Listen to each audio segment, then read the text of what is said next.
Welcome back to BoomShot. I'm Kel. This is Colby. Yes, sir. And we have just finished watching Andor episode 12. We're going to go ahead and break down our thoughts on this episode and the show as a whole. Let's jump right into this. Boom, you looking for this? Okay, so this episode, what do you think about it? I would give it a 7 out of 10, I would say. Okay. And just the episode, not the series. We'll get to that later. Mm-hmm. I mean, I felt pretty satisfied with mostly how it ended. I kind of agree with you, though. It felt really kind of weird as an episode. And we kind of predicted that. I mean, we said everything would come here together, and then it would tie. And I think I said that in the last episode, too. Everything would kind of have loose ends. Yeah. Because we already know there's a season 2. And I feel like a lot of people are going to be unhappy that there's so many loose ends. Yeah, for sure. Which I can see that. But I think once season 2 is out, I think season 2 is going to be great. Yeah. And once we look back on it, then season 1 will make more sense. Mm-hmm.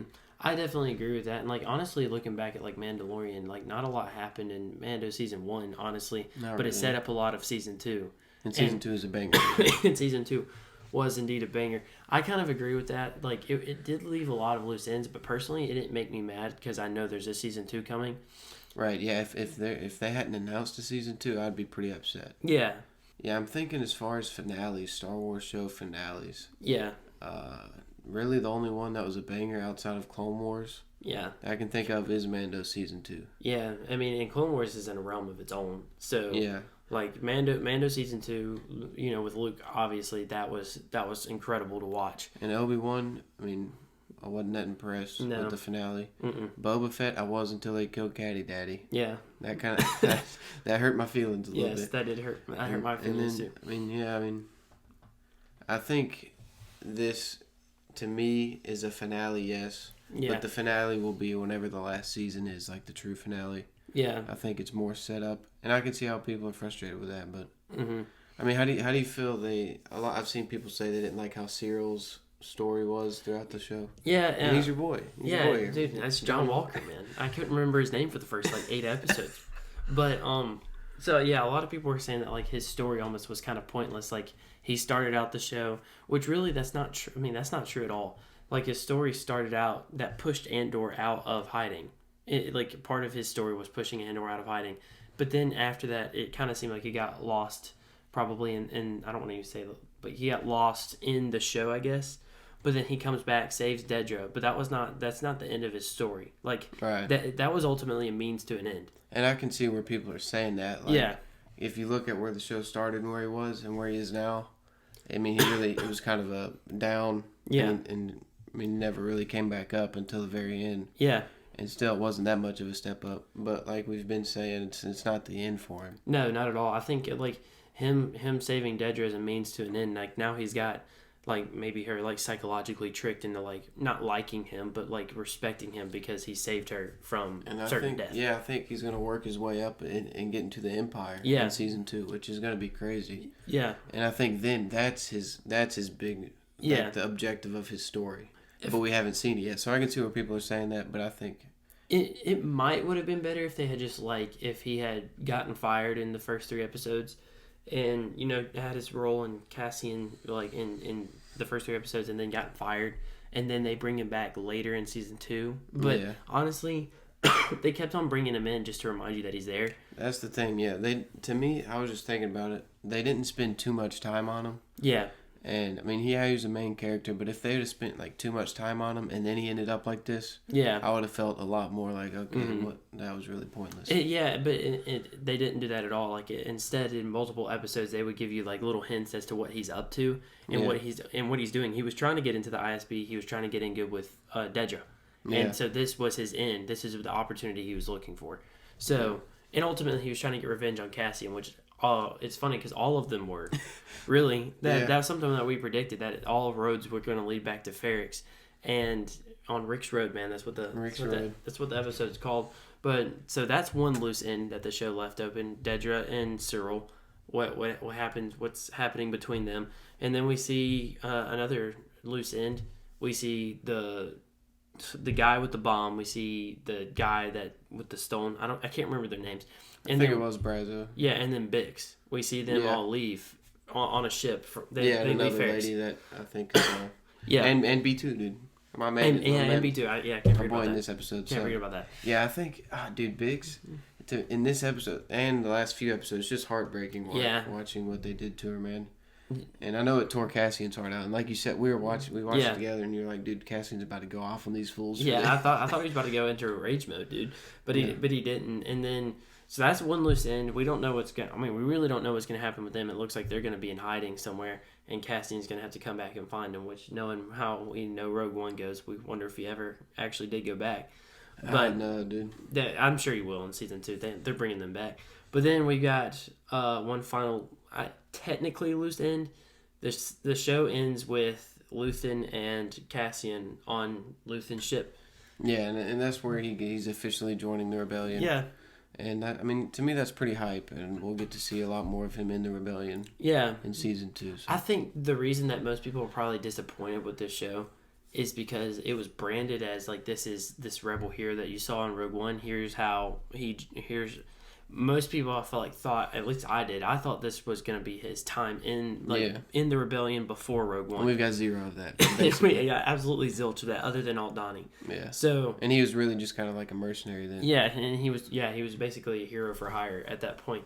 So like, this was all building up into like, this is how he entered the rebellion, which I'm completely fine with. Like, if this is all set up, then we get like some climax in maybe season 2, season 3. Well, definitely season 2, maybe season 3. Yeah. And we understand like his role in Rogue One. I think that'll make people appreciate him a lot better.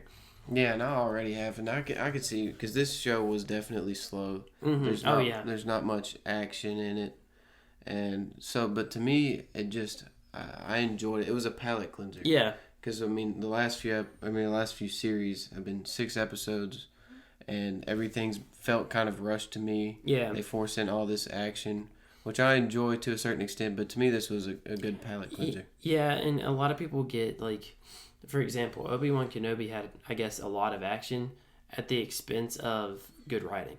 And I'd rather have good writing and telling a good story, like, because it's easy to get into a good story, but mindless action gets old it gets old. Yeah, and I was invested in the story, and that's another thing. Marva's speech in this, I loved it. Yeah, it was good. And you saw Luthen almost tearing up there for a second. And Marva, I mean, she, sparked a fire under a lot of people. Yeah. And maybe even Luthen. Luthen may have killed Cassian at the very end. Mm-hmm. And then he's remembering his mom's speech, and he's like, okay, I'm going to give this guy a chance. Yeah, that's a good point, too. And it kind of echoes, like, Luthen's speech, too. Like, this is something that has to happen. That's true. Like, it's, this is something that has to happen throughout galaxy. And I love that speech as well. This show is a show for monologues. I have to say it. It's true. But that pretty much wraps up our thoughts on this episode. So what about your thoughts on the show as a whole? Yeah, to me, I still loved the show as a whole. Yeah. I mean, it had its ups and downs, and to me, its ups were really high, and its downs weren't that low to me. I know a lot of people said the lows were really low, but not to me. No. And that's just how I feel about it. But those 2 episodes, I will always remember those as, at least for now, 2 of the best things Star Wars has made. Yeah. Episode 10 and Episode 6. And I can, even just for that, I can appreciate the show for that. Yeah. Giving us those masterpieces, so. Yeah, true. I mean, sometimes, you know what they say, sometimes you gotta chew the meat, spit the bones. Like, but, I mean, that's if you don't like the show entirely. But like you said, it was a palate cleanser. You know, it wasn't overly reliant on action. Like, it used action sparingly, but when it did, it was rewarding, I feel like. And then it had a good story. I feel like explaining how Cassian even began to join the rebellion as somebody who just hated the Empire but didn't really care about fighting against them. Like, seeing him kind of progress and be like, this needs to happen. Like, yeah. And I think here's the thing about this season is that it's got very much mixed reviews. Yeah. And, I mean, that's okay. I mean, people have their own opinions. Oh, for sure. But I don't think it's divisive in the same way that the sequel trilogy was. No. I think, I mean, we can all agree that this show made a really good effort, and for some people it landed, some people it didn't. Yeah. But it didn't ruin anything. Mm-mm. Everything was all cohesive. Yeah. And it was well written, and I think a lot of people can agree on that. And maybe not so much like the direction they went. Yeah. But I think it's been... it's definitely got mixed reviews. It definitely, but it's not divisive. So yeah, I think that's for hardcore Star Wars fans on both sides. It's like well, one side loves it, one side hates it. Like you said, it's not anything to do with the story in and of itself, but more or less the direction that they took. Yeah. Whereas like the sequels is like they had a good story to go with in the sequels, and they completely botched it. Yeah, it was like 3. It wasn't really a trilogy. It was like 3 separate movies, and that frustrated a lot. Yeah, and they really didn't glue together. Like the tone of the 7th movie didn't match the tone of the 8th movie, which didn't match the tone of the 9th movie. Like it wasn't really cohesive at all. And you got characters that you've had for decades. Yeah, just yeah. And they didn't have good enough writing to get you invested in the new generation either. Yeah. Like, so that I definitely agree with that take. But honestly, so as a ranking, where would you give it, or what would you give it? I have 10. Okay. And then we can rank it based on other Star Wars shows. I would give it a. Dang, that's tough, dude. Okay, so Clone Wars is definitely 10 out of 10. Oh, yeah. I'm giving this maybe an 8.5, I think. Yeah. 8.5 to 9. I think I'd give it a 9. Yeah. Because other than this was the only episode, and granted, it's like 3 a.m. in the morning for us right now. So, like, granted, it feels a little weird watching it, like, not being, I don't know, I guess, like, it's cognitively focused. But other than this episode, every other episode I was down for, dude. Like, this episode, not saying it was bad, but it may have lost my attention a little bit. But every other episode had me glued. Yeah, yeah, me too. And that even the ones, like we said, that weren't really, they were like filler episodes. Yeah. To me, I was still invested in the story. So, yeah, I think in general, I would rewatch this season, especially when season 2 comes out. I feel like it'll be one cohesive story. Yeah. It'll pick up right where we left off, which is good. Yeah, and that's the thing about the filler episodes with Andor. For some reason, like, we were so invested in the characters that were considered side characters that even though it wasn't covering much of what Andor did, I think about like episode 4 and episode 5 where he's like on Aldhani and nothing's really happening. Like it's covering Dedra's story, it's covering Cyril's story, like it's covering Luthen's side, like it's Mon Mothma, which we haven't even mentioned really yet. Like that was another thing. But still, like, there were so many good characters, and the way they, like, branched off into each individual plot was amazing to me. Like, it felt really rewarding. And that's the thing. It almost felt like not three different shows, but the 3 different storylines. Yeah. And then they all came together, which I thought was really good. Yeah. And we'll see how we go. I mean, kind of split up again. Mm-hmm. And we'll see where we go. Do you have any early predictions for season 2? Okay. So we predicted early on in our coverage of Andor, which this for us started to blow up a little bit later on in the series. So early on in the series, though, we did predict that he will be searching for his sister come season 2. Yeah, I think so. I mean, to me, they threw that in there, and it was like a pretty big. I mean, that's what started the whole thing. He was looking for his sister. Mm-hmm. So I think they didn't do that for no reason. No, not at all. I mean, maybe because he's got to go look for Bix again, and maybe he'll find her on the way, or something like that. And we'll see him in the rebellion. Yeah. Could we see Galen Erso? That's another thing we predicted earlier. Yeah, we did predict Galen Erso. We could see, which is I don't remember from Rogue One exactly. I've seen that movie a couple times, but I don't remember if they ever had met before.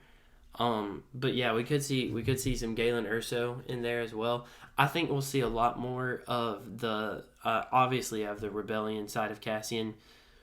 Dude, you know what I just thought about? What? When Cassian, he was going to kill Galen, wasn't he? Yeah, he was. In Rogue One, that just reminded me of Luthen going to kill Cassian. Yeah. That's such a cool parallel I just thought about. Yeah, that is true. Wow, I didn't even realize that. Yeah, he had the scope on him. He was about to kill him. And yeah.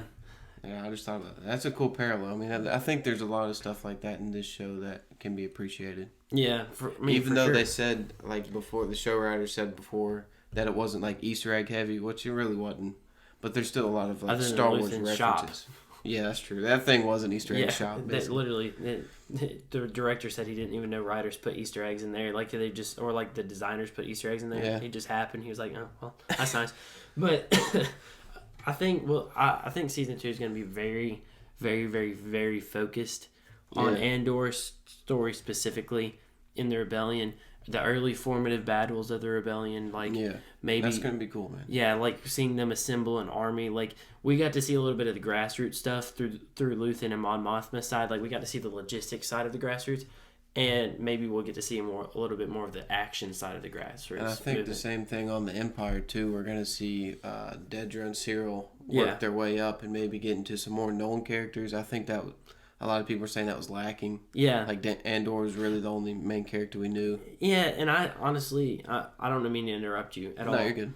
But that doesn't bother me at all. Like, so at some point, you got to stop cameo stuffing just to get click value, like, and you got to develop new characters that are good. And I feel like they really did. Like, I really liked Vix. I really liked Dedra. I really liked Cyril. Kino. Yeah, Kino. Oh, definitely Kino. Like, I liked Brasa. Like, I liked all of the new characters they introduced, and I want to see more of their stories in the future. Yeah, and I think it'll tie into characters we know. Yeah, and not too heavily. Mm-hmm. I mean, that's the thing we said about Marvel too. We want it to tie in with like other movies and stuff, tie in together. Yeah. And overlap each other, but not run together. Yeah. To where like they're overpowering each other. Yeah, like subtle references and things like, oh yeah, this is what Doctor Strange is up to right now. But like not always having to throw in, these different cameos. That way the movie like is a blockbuster of the, And but eventually, like an Avengers movie, they all overlap, and we're hyped for that. Mm-hmm. But in a show like this, I mean, overlapping stuff is good every now and again. But I like we've been saying, it's a palate cleanser. Yeah, it definitely is. They didn't stuff anything down your throat. Yeah, and I thought that it would be a little bit more of the politics side of Star Wars, which it kind of was, but we didn't see a lot of that from Mon Mothma. Yeah, not really. We got to see. I think I really liked how it explored like family themes. Like I thought that was sick. That was, and that's another thing in this episode. And yeah, she also was like blaming the where the money has gone on her husband's gambling, which is a smart move. The guy kind of deserved it. He seems to be in cohorts with the Empire of some sort. I still believe. It seems like a mole. So. Yeah, he's a mole or something. So I mean, I don't know. Yeah, there's a lot of family dynamics there, and at the end, we see her daughter meeting. Yeah, her new, I guess, husband to be. Maybe. Oh man, yeah. I mean, that's the thing. Like, she didn't it makes too you bad feel about something. It makes that's true. Yeah, but it really does make you feel something because you almost feel like I think we said this too, that like if Mon Mothma did that, there's no going back. Like, she basically just sold everything she had to the cause, which is like really cool to see. Like, she's doing it for the greater good, but at what cost? Like, to her own personal life. Yeah, her family, her daughter. And I know that tore her to pieces. And I still don't know if she's going to go all the way through with it. Yeah. I think at some point, she's going to get her daughter out of there. Because, we know she, like, officially joins the rebellion at some point. Yeah, and then we also see the same thing with Luthen, like him talking about how he's, like, literally sacrificed everything so that way, like, this could happen. Yeah. Like, that's a recurring theme throughout the show, and I think that strikes at the heartstrings with people because, like, you're having to give something up to see something better happen. Yeah, and by officially join the rebellion, I mean, like, stay on base or whatever. Whenever we get to that point, hopefully season 2. So yeah, hopefully season 2. Let us know what you guys think of the show. I don't know what the heck that was. Let us know what you guys think. Dude. Yeah, it's like 3 a.m. our time. I'm cooked. Yeah. Anyway, yeah, we're both cooked. He's got to go to work tomorrow morning. At least. Actually, tomorrow morning, like a couple hours. Yeah. It's 3:32, guys. Right now, if you can see my Apple Watch. Anyway, let us know what you guys think of the show. Were you excited? Did you like the finale? Did you like the show as a whole? Where would you rank it? You can answer all these questions. Are you hyped for season 2? Are you hyped for season 2? Maybe even season 3. Let us know what you guys think. Thank you guys for watching. We'll see you in the next one.